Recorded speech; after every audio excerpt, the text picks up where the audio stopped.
Alabama finishing up preparations for the A-Day game. We're going to talk about some of the guys who have stood out for the Crimson Tide on offense and defense, and also some of the players that have stuck it out after Nick Saban left, like Malachi Moore, like Deontay Lawson, what they mean to the program. We're going to talk about O.J Simpson, the very controversial NFL legend, movie star, and also accused murderer, passed away. And we're going to get into that. We're going to talk about a lot of other stuff too, like Shohei Ohtani and his interpreter gambling millions. Yeah, like 140 of them. Jake Coker type money. All that right here on the Elephant in the Room part of Roll Tide Pods. Disrupt the media. Guys, we're brought to you by MyBookie, mybookie.ag. Price match of 50% up to $1,000 when you use the promo code next round. And you got Major League Baseball. You got college baseball, right? You got and I don't even know if that's on there, but I'll just throw that out anyway. You've got the NBA finals. You know, that'll be going on. Hockey, all that stuff, mybookie.ag. And without further ado, the national championship winning quarterback of the 2015 Alabama Crimson Tide and our good friend, Mr. Jake Coker. You were supposed to be in studio today. What happened? The Bayway got the best of me again. For everybody listening that doesn't know, there's two ways to get across the bay: the Bayway and the Causeway. And we had a good flood here yesterday, and it's really disrupted our podcast. So yeah, making it tough to get over there to Mick's house. Yeah, you started to come over, and I kind of felt for you because when you texted me that, I thought, yeah, maybe they didn't get all the cars cleared off, because I saw videos of people like the Causeway. If you guys haven't, if you're, wherever you're from, if you haven't been across, the Bayway's like, it's not quite a bridge. I wouldn't call it a bridge, right? I mean, it's just like a road that's elevated. And then the Causeway is like a regular road that's lower, but you can tell that if there's a lot of water, it's going to flood, which it does a lot, right? That's where like Bluegill Restaurant is, and the Oyster House and Felix's and all those places. They're down on the Causeway, which is normally the best way to go because it's easier unless there's a bunch of water. Yeah, I mean, if there's a traffic jam on the Bayway, you're done. Yeah, you get stuck on there, you might as well forget about it, right? Yeah, that's right. And there's no turning around. There's no hitting an exit. You're at the mercy of the traffic. Yep. It's like that Allman Brothers song. One way out. You like the Allman Brothers? Oh, yeah. That's my go-to golf playlist, especially when I'm with an older crowd, which I will be with an older crowd tomorrow at the A-Club tournament. We'll be playing with Jeff Rutledge. Oh, wow. Okay. Former Alabama great. Yeah. I'm not sure. I think he's retired now, but good coach too. Good NFL career. Good. I think I'm looking here. He played in the NFL for 10, 12, 14 years. Wow. The Rams, the Giants, and the Redskins. That's cool. Yeah. How long did he coach? Does it say? 95 to 2017. So yeah. Pretty good, 22-year career in coaching as well. We tried to get him on our Alabama college radio pregame show, and he was going to do it, and then something happened. We ended up getting him. I think that like the staff he was on was going to get fired or something, but I've heard him on other shows. And I mean, dude, this is going back a ways too. I mean, think about it. I was in school. You were probably like elementary school or something, but middle school. You probably, when you were, you might have graduated with old Jeff, huh? Nah, I wouldn't put myself in that category. I wouldn't put myself in that category. But I don't look at him as an old guy. I just think he's more seasoned than I am. Yeah. Right? How many rounds are in the draft now? For football? 7, right? Yeah. Yeah. I think so, yeah. I'm seeing, and this is not obviously it's not a shot or anything, but I'm saying that he was drafted in the 9th round. I didn't realize they went that deep back then. I think they went deeper than that. There was a time when there was, I think, way more than 9. But that was before I really followed. I just remember a conversation about it. I think it went more. And then baseball, remember, it used to go like 50 rounds. Yeah. And now they go 20, and that's since 2020. But let's talk about Bama football. Let's talk about this team finishes up their final practice today, and then they got the 8A game coming up on Saturday. First off, did the team you were on eat steak or eat beans? We ate steak. Yep. I was only a part of one spring practice at Alabama, and happy to say I'm undefeated in Alabama spring games. So got a good steak dinner. How competitive was it? I'm trying to remember. I think we won pretty convincingly. I think we won by a couple touchdowns. But I mean, like to have the steak or the beans. I mean, are you guys serious? Going into this, do you really want to, or are people more just like, hey man, we just got to get our work in? Or are you guys like, hey, I'm eating steak, and is it good steak or is it like Ryan's type steak? I mean, are we going Ruth Chris or are we going like Ryan's, like where it's like kind of a, I mean, it's better than the beanie weenies, but it's no butcher's steak here. We're talking, Yeah.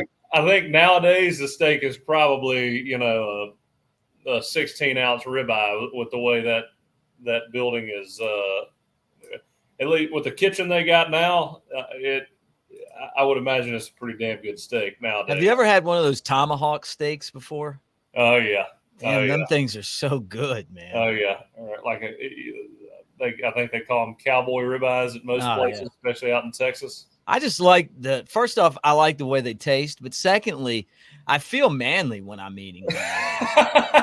like I've been out on the range all day. Clean it off the bone. Oh yeah, it's like when you go to the fair and you get that giant turkey leg, like the thing's like just enormous. But no, I had steak last night, by the way. It's still delicious. That's my daughter's favorite meal is a steak. Nice. So yeah, I've gotten her on the burgers lately, but the steaks are number one for her. So yeah, well, good thing you guys can afford that. What's that? I said good thing steak's cheap. No, it's good thing that you guys roll deep. So get those good cuts. Yeah, we might have to start doing 3 podcasts a week. You got to hang out with Ohtani's interpreter. I need to be his interpreter. All that money. The one of the things that I'm excited about with this year's team, and we'll start with the defense, is that Malachi Moore's back. He's obviously switched positions, and not really switched. I mean, he can always play safety. But with this defense, he's going to play safety pretty much full time now. Yeah. They don't have the star and the money position and all that stuff. They've got Wolf and they've got Husky, I think, are the 2 positions. But he's gonna slot. What's that? You'd think they remove all the Washington references. Well, I think that came from down in South Alabama. No, I mean, like, that's where Womack is from, right? I mean, I don't know, but he stayed. They lost that pretty much that entire secondary got gutted, right? Because all those guys like bolted for other teams, but I'm glad that Malachi Moore's back, and then Deontay Lawson, Shaheed Campbell. Those guys at linebacker did a good job last year, and I feel comfortable having them back as well. I mean, just to have like some stability as far as the defensive, the linebacker spot goes. And Well, there's nothing better than being an underdog with a lot of leaders. Low expectations with a lot of leaders in the locker room. I think it makes it a lot easier to lead. I think guys aren't as complacent about where they are, and they don't feel like they can just show up for games and points are just going to appear on the scoreboard.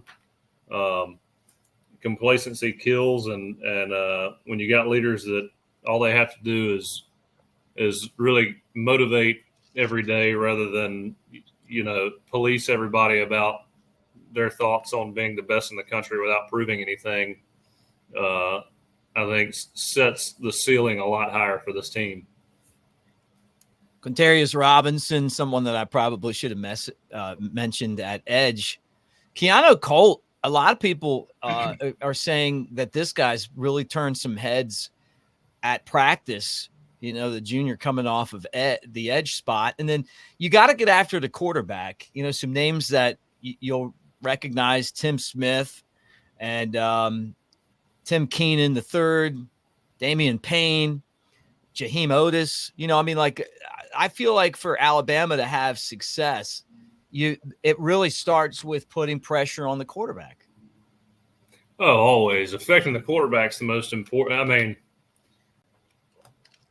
to me, penetration on run plays and affecting the quarterback are the two most key components of playing defense.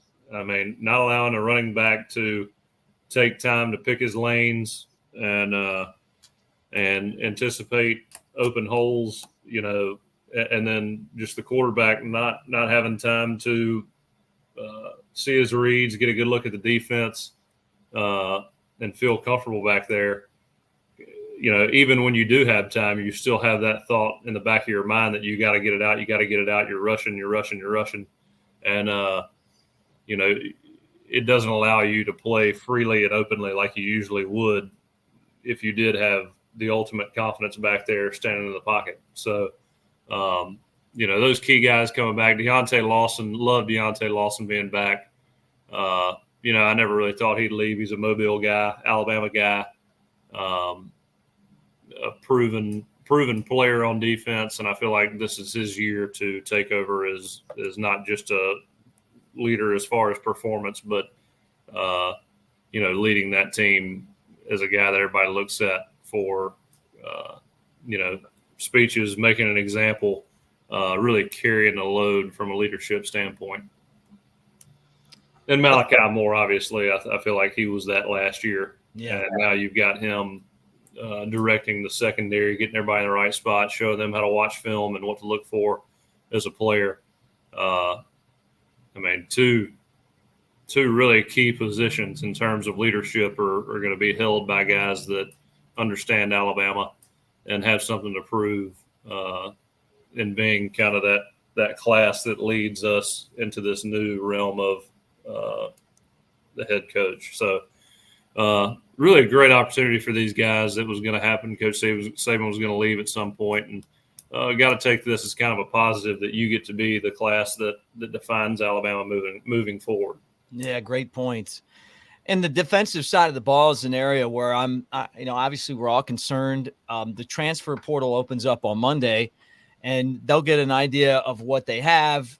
Plus you get the freshmen that committed and signed with Alabama that'll be coming in to help out as well. So, it won't be this exact team when Alabama starts to get ready, for the regular season. Now, let's switch to the offensive side of the ball, because I feel like that's where Alabama is really going to have a lot of strengths. And I feel like the offensive line could be really good this year. I'm going to talk about that, but I want to get started with the quarterback spot.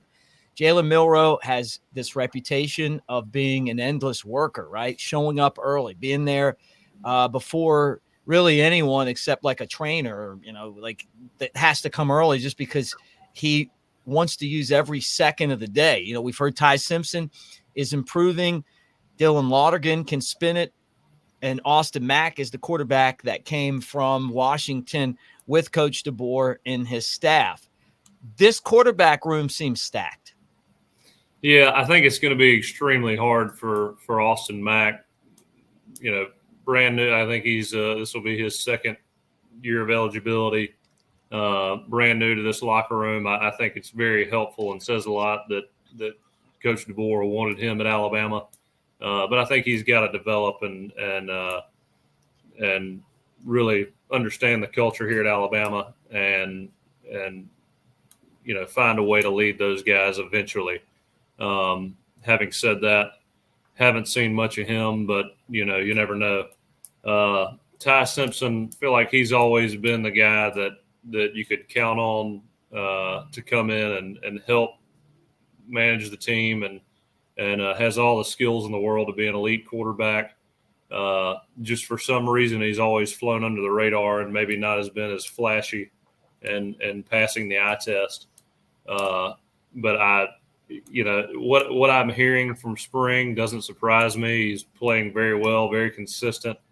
I think if you roll him out, opening week of the year with him being the starter, we got a really good chance to win a lot of games and potentially win a national championship.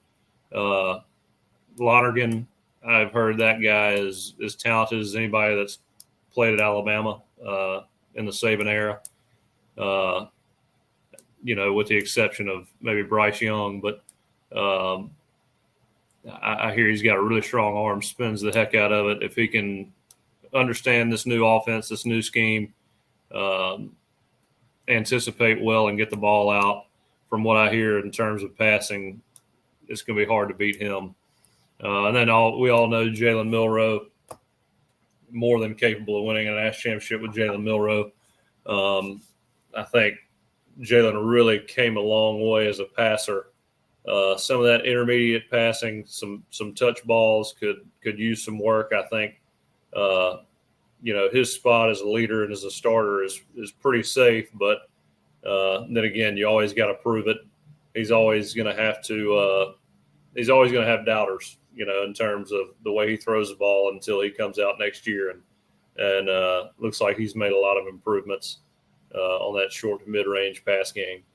I don't think I'm missing anybody else, but, at the end of the day, I think Jalen's probably going to end up being the starter, but would it surprise me if Lonergan or Ty Simpson end up making that push and get in the conversation the real conversation? We all know that there's conversations and there's not a starter until, day one. But I with a new coach, it's hard for me to say that it's 100% Jalen right now, especially from what I'm hearing from Ty Simpson and possibly Lonergan. Right, guys that are going in there. So that's what you want. You want competition. It's great to have competition because it's going to make everyone better. The running back room is stacked, even with Chase McClellan and Roydell Williams leaving the program. But Jam Miller, the junior, you got Justice Haynes, who I think is going to have a huge year as a sophomore. You got Richard Young. You got Kevin Riley and Daniel Hill, who are recruits that are coming in. Running back seems to always be a strength for Alabama. I mean, and it seems like it always has been. I'm trying to remember when Alabama didn't have a great running back. You played with arguably the greatest running back in Alabama football history in Derrick Henry. Yep. And to be the king, I mean, you think about that position group and being considered the best ever in that position group. Wow. Yeah, I mean, Derrick Henry, it'll be hard for anybody to convince me that anybody was or will ever be as good as him. And the main reason for that, I don't know if you've seen pictures of Derrick Henry, but he's the biggest, most physically gifted running back I've ever seen. He was, I think, 6'3", 240 pounds, and there wasn't an ounce of fat on him. Najee Harris was pretty big, probably a little more agile, but I don't think I've ever seen a running back that was more violent running the ball than Derrick Henry. Plus explosive. Oh yeah, I mean, and once he hit the open field, he was just gone. And if you got close to him, he was just stiff arming you into next week. I mean. Yeah. by the time you knew it was going on, you were playing Mississippi State or whoever you had next on the schedule. Right. So yeah, like the Jam Miller and Justice Haynes, though, like they've waited their time to get the ball. Oh yeah, I mean, Jam Miller. I love Jam Miller's running style. I love backs who, when they get the ball, there's no hesitation. They see a hole, they hit it, make a couple cuts, and they're gone. I'm not a big, look, I'm not no running back coach, but I just love seeing running backs that hit the hole hard, make one or two cuts. Again, they're very decisive in where they're going with the ball. There's not a lot of dancing around, an opportunity for defenses to converge on the run. I just love, hey, ball, hole, gone. Yeah. And that's, to me, that's what Jam Miller does. I've always loved watching him play. Justice Haynes, pretty similar in my opinion. You hand the ball off to either one of those guys, and you've always got an opportunity of an explosive play. So, and I think they both catch the ball pretty well out of the backfield. I guess my favorite running back that was built like them, I feel like has a similar build to them, is Josh Jacobs. I mean, yeah. A guy that is physical. I think he was a no-star coming out of high school and all of a sudden just blew up the world. Caught the ball out of the backfield. He was basically a fifth guy to throw the ball to. A nightmare. I mean, a matchup nightmare. So see a lot of similarities there. And again, from an offensive line standpoint, quarterback standpoint, running back standpoint, we're in a lot better shape than I think everybody believes we're in. So, what's crazy is there's not a lot of like seniors anymore in college football at programs like Alabama. Now, on the offensive side of the ball, guys that are going to participate in the regular games that they have right now, on my depth chart, there's only two, and it's Robbie Oots and C.J. Dupree. Dupree was injured at the beginning of camp. Now he's back. Love him, the transfer from Maryland. Oots, anytime you get Oots the ball, he just looks like somebody you really don't want to try to tackle. There's a lot of shoulder. You know what I mean? He's like a lot of shoulder, and he's rumbling your way. Yeah, you turn into an ankle biter pretty quick. Right. So they're at the tight end spot. Obviously, Josh Cuevas, you got as a junior, sophomore Danny Lewis, freshman Ty Lockwood, Caleb Odom, who I've got at wide receiver, by the way, now at 6'5", and Jay Lindsey. We lost Miles Kitzelman, so I don't even really know much about him. But Amari Nyblack broke off for Texas, picked up, I'm sure, some NIL cash to do so before the new staff really got in place. Even with that loss, I mean, I feel like this tight end room's pretty good. Yeah, I hated to see Nyblack leave. We had a lot of conversations about him last year, the way he'd go up and get balls in traffic, and he was long, he was athletic. I think Dupree, I think he's a really good tight end. I think he's going to make a lot of plays. Most tight ends don't. And then Oots, I think he's going to be a great blocker, kind of a great flats guy, check down guy. I don't know if you'll see him going up and getting a lot of balls, but I do think Dupree is that guy. But it would have been nice to be able to have two tight end sets with Nyblack and Dupree in there, running routes and making plays, making it hard on linebackers. When I look at the wide receivers, this is an area where I definitely worry. I mean, not to say that they're not going to step up, but the juniors are Prentice, Law, and Bernard, the transfer from Washington. Bernard's an interesting wide receiver because you can put him at running back with that speed. They did that a lot. He was very versatile in the DeBoer offense last year in Washington. The sophomores, Emmanuel Henderson, Jalen Hale. You got Cole Adams and Jaron Hamilton, and then really excited about the recruits that are coming in. Hollywood Williams, Ryan Williams from Saraland, Amari Jefferson, You got Hamilton and Scott as well. And then, this could be an area too. I mean, obviously you lost Bond, who I thought was going to be probably the guy this year, but wouldn't surprise me if this is in the room that maybe gets a little help out of the transfer portal if the right person was available. Yeah, the receiver room, that's the room I probably know the least about. I mean, I absolutely love Jalen Hale. Some of the plays he made last year, just game-breaking play. Ole Miss, that touchdown catch he had against Ole Miss, that was an unbelievable play by a young guy. He's one of those guys, when he runs routes, you feel like he understands the concept, what he's trying to do, and how he's trying to get open. The other guys, Prentice, I feel like I'm not real familiar with him. I got a lot of game to watch on Saturday to see how these guys operate. But it's receiver. There's so much more that goes into it outside of just how big you are, how fast you are, how good your hands are. It really, to me, comes down to how much you understand what you're trying to do on each play to get open. And that's, understanding coverage, understanding, especially at Alabama, at least when I was there, understanding the play action pass, a lot of times making it look like you're blocking somebody, stepping, getting by the safety.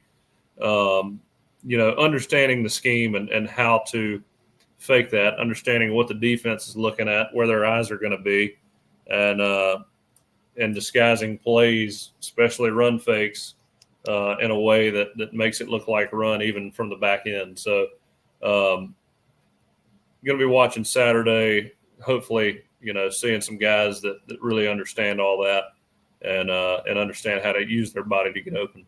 Yeah, and then don't forget Hale, who we talked great about, injured. He's not even going to be there. So yeah. He'll be on the sideline. I mean, it's in no way a good thing, but younger guys are going to get looks and playing time in front of that stadium, in front of that crowd. So be good exposure for those other guys who hadn't played as much. The offensive line could be really good. Jaden Roberts, Tyler Booker, Elijah Pritchard, James Brockermeyer. We're not going to see Parker Brailsford, I don't think.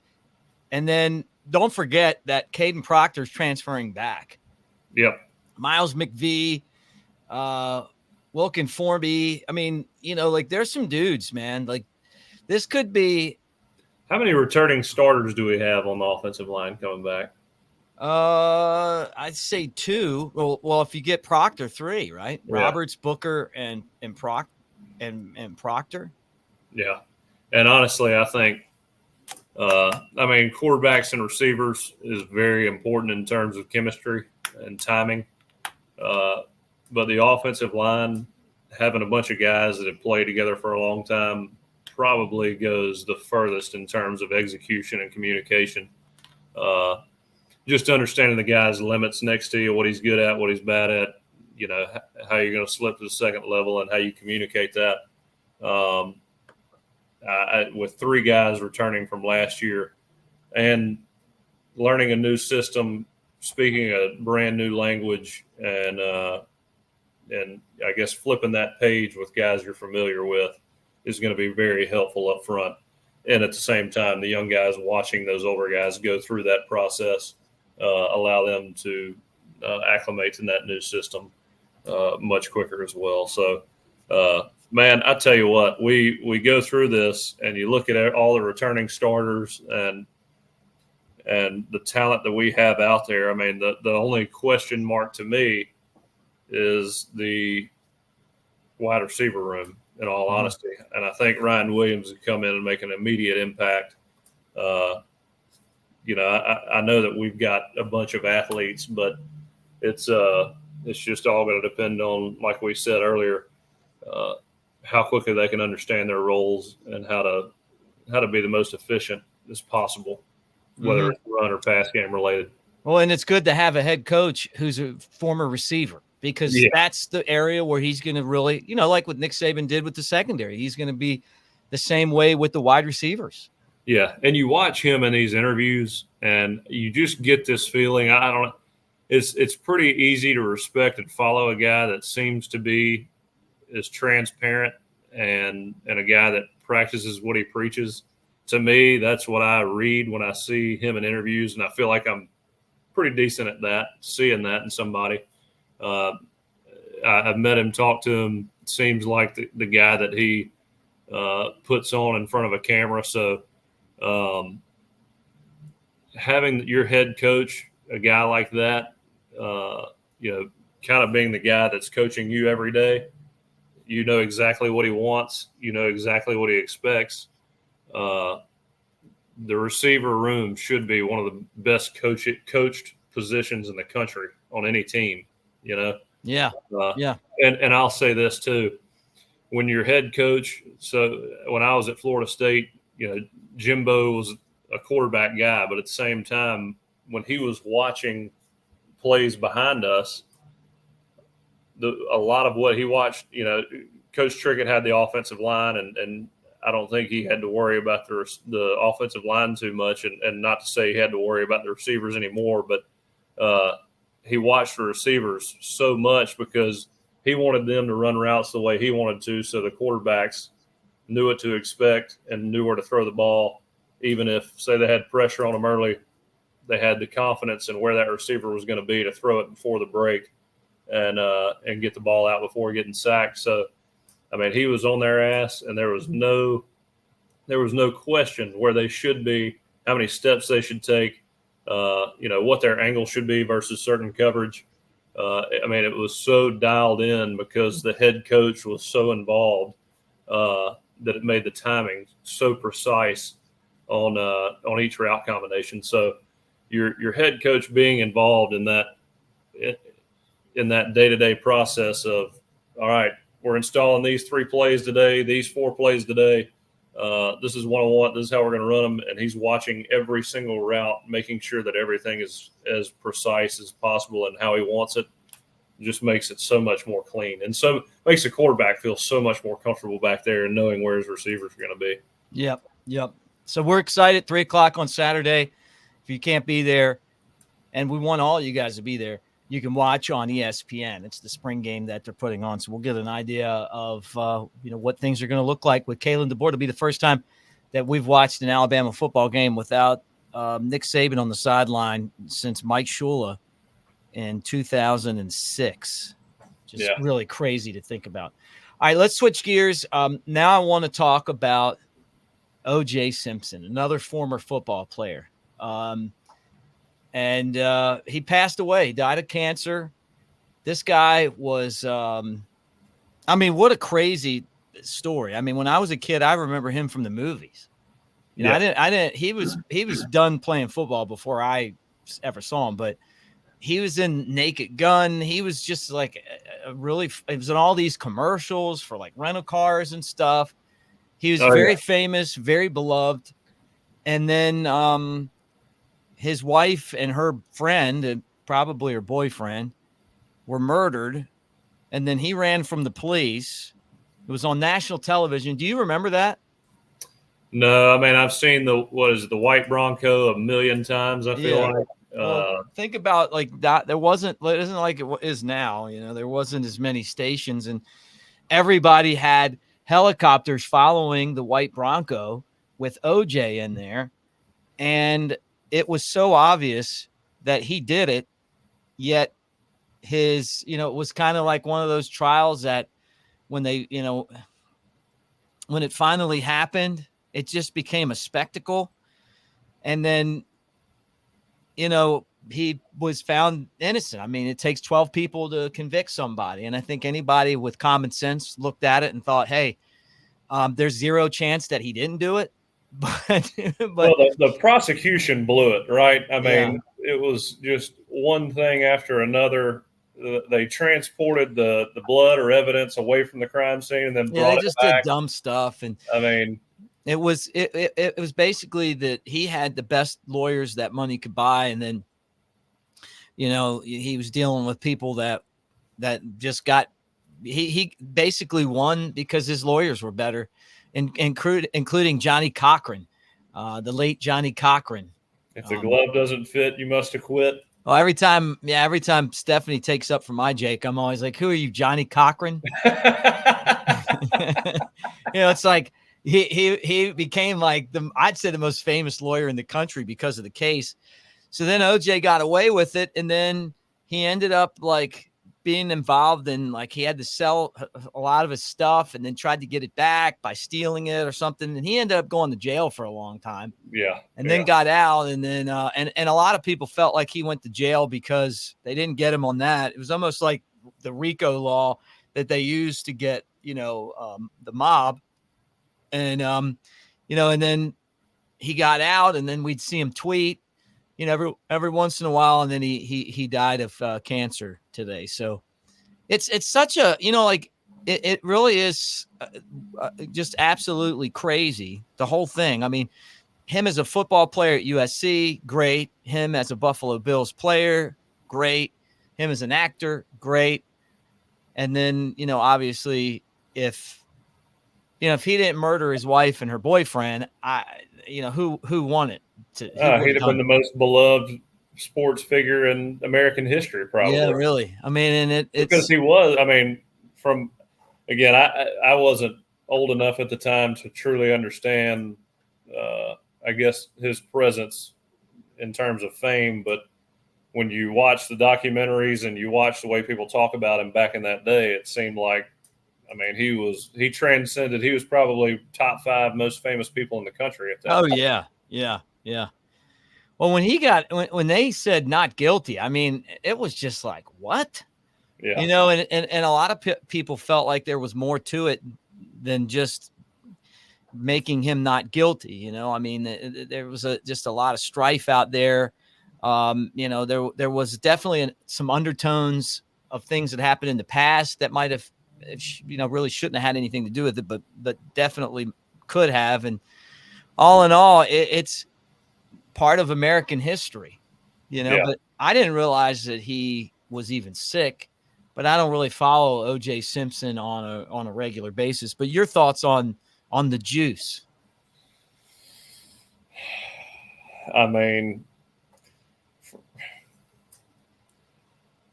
I wasn't alive to see all that live, but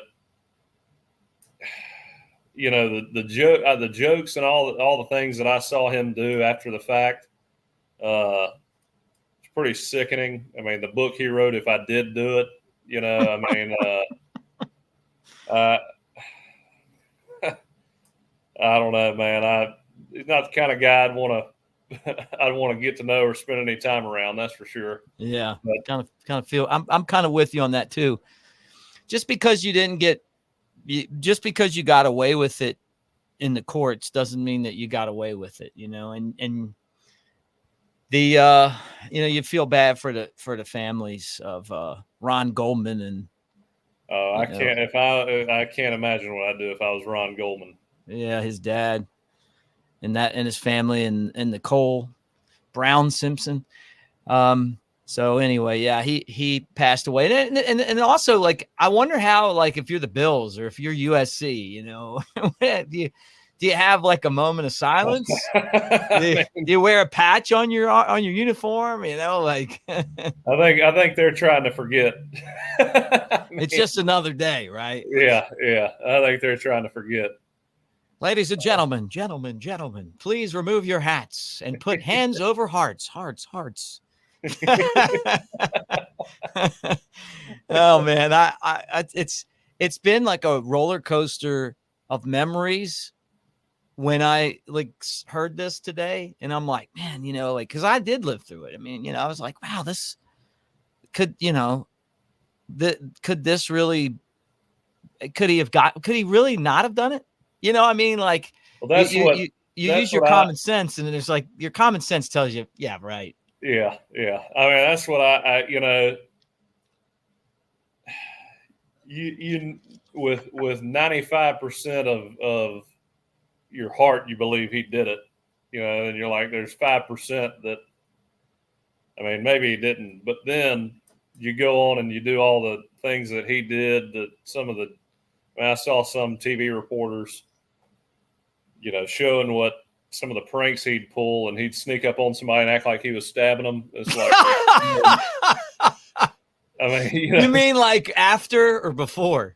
Oh yeah, well, so I see this video today because he died today, and this reporter's like, she shows a clip of her interviewing him, and she asks him about the murder, and he's like, I'm not going to speak to you if this is what you're going to do, or cut it out. We're done. And then she goes, and after this, I guess he thought it'd be a funny joke to do this or a prank, but this is what he did. And it shows her opening the door, and he's like hiding outside, and he fakes like he's stabbing her. It's like, yeah, my gosh, like what? Maybe the guy's lost his mind in prison. I don't know, but just some of the antics he pulled after that whole deal. Just, I'll say this: when I was in high school, our neighbor was in the FBI, and he was a huge Alabama fan. Opened my eyes to Alabama. Maybe one of the reasons I ended up at Alabama. He was from Northport, but he lived, where I lived in Baltimore area, and the FBI seemed to think that it was OJ. Not even like kind of thought about it. Wasn't like it was 100% him. The burden was that the prosecution was unable to prove that without a shadow of a doubt to that particular jury. Yeah. And then we can talk about that all day, but I'm going to go off of his, as a guy who was in the FBI for a long time and had sources. I believe him. There's been statute of limitations now. I mean, I don't know if he was supposed to tell me that or not, but what are they? I can't remember what the percentage is, but most time when there's a murder, it's usually the spouse. Oh yeah. There's always got, once in a while there's not, but most of the time there's a motive involved, and if you're still in love with your ex and she's hanging out with Ron Goldman, and definitely you're probably not too happy about that. Yeah. So, yeah. All right. Final thing on the show, because I know you gotta jump and I gotta jump, but Shohei Ohtani, the baseball player, I just want to read you some of these numbers here because I know you are a guy who likes to dabble a little bit. And I'm just kidding, by the way. I'm not comparing you to Shohei's interpreter, but Misahura. I forget. I don't know how to say his first name, but it's Misahura is his last name, or Misahara. Placed 19,000 wagers between December 2021 and January 2024, according to the Justice Department. The average bet was $12,800. He won $142 million, but he lost $182 million. Total loss is $40 million. And the DOJ says he never bet on baseball.